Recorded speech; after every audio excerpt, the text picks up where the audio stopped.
Well, working in bogged down wheat fields less than a quarter mile from a cornfield being irrigated has been the kind of extremes some farmers in Georgia have faced just through the end of June. And Rick Treptow reports a big reason for the extremes are the heavy rains left from Hurricane Andrea and almost daily afternoon rain. This is wheat straw being baled on land farmed by Turner County Scotty Rains. It was left after the wheat harvest was put into the bin on farm. The harvest was a good one. The bin allowed for on-farm storage, a practice that helps prevent waiting in truck lines at commercial buyers.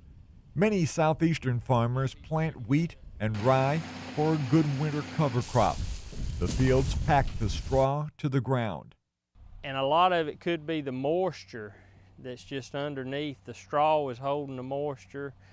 We're running the combines trying to harvest the stuff, and we're running into problems with bogging down the combine. There is also a soil conservation benefit that allows for a second planting.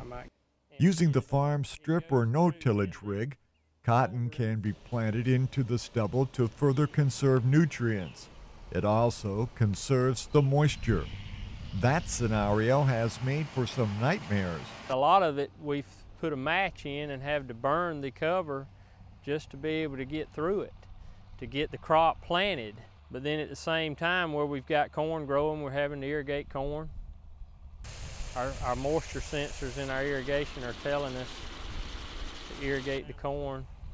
And at the same time, we're bogging down in a field right across the road, trying to harvest wheat. At least he had a good sense of humor about the predicament. Scotty, a member of the Georgia Farm Bureau State Board of Directors, said many farmers had to plant cotton late, and often that's not good. You're pushing the days of the heat units that you have to produce a crop.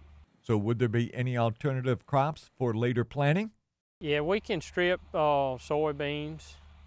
We have our grain sorghum. A lot of the watermelons that's grown will come back and crop grain sorghum behind them. That works real well.